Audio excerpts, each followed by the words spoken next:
everyone, and welcome back to another one of my watercolor speed paint videos.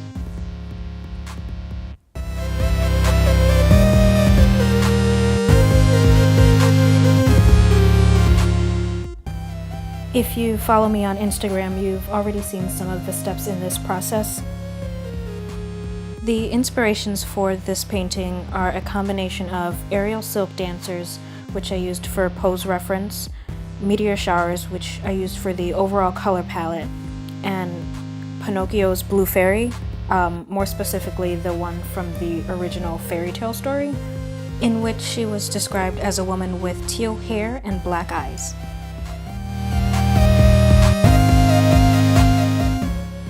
Now, because of the long break in between the last set of pieces that I did for Inktober and this one, this piece was mainly about just kind of free experimentation for me. But also because of that long break in between pieces, I realized very quickly that I had kind of lost my flow and kind of the way that I create pieces. So after putting on kind of the first layer of coloring for the dancer's body, I immediately decided that I hated it.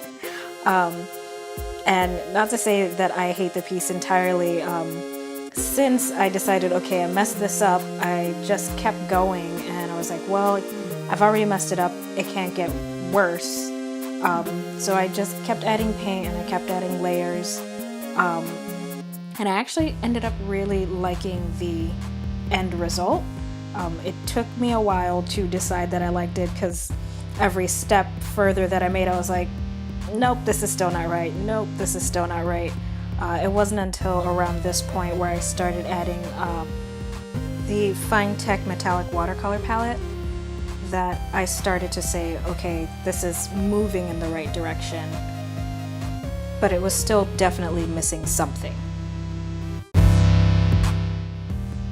It was right around here that I realized I had lost a lot of line work by adding in the metallic paint. So I went ahead and added more back in, initially expecting just to do it where the silk bands were, but I realized that the bold line work that I used for my Inktober pieces are what made them most satisfying. I wanted to focus then on creating pieces that could stand alone on their line work, and I realized that that is what this piece was missing. The line work was just too fine and you couldn't really see any definition. There was very little emotion in those lines.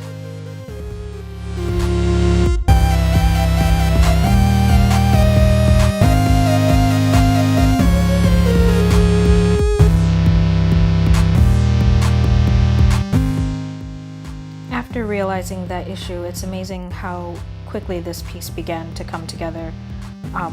Just adding in those bolder lines and darkening areas and creating different thicknesses really helped her pop off from the background and created much more movement within a single pose.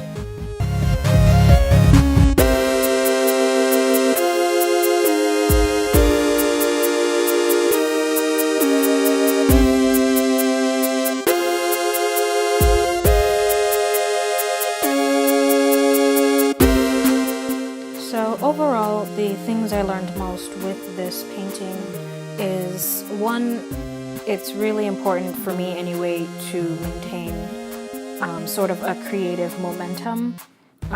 Taking super long breaks in between artworks is actually pretty detrimental to the way that I work best. But also forcing myself to do so many pieces back to back is what caused me to take the month-long break in the first place. So I guess the first lesson is balance and having appropriate periods of rest in between each piece.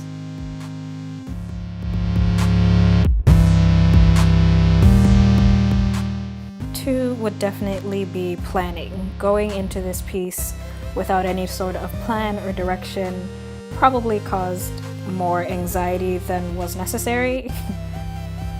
If I had taken the time to do one small color comp, I would have spent a lot less time second guessing myself throughout the entire piece.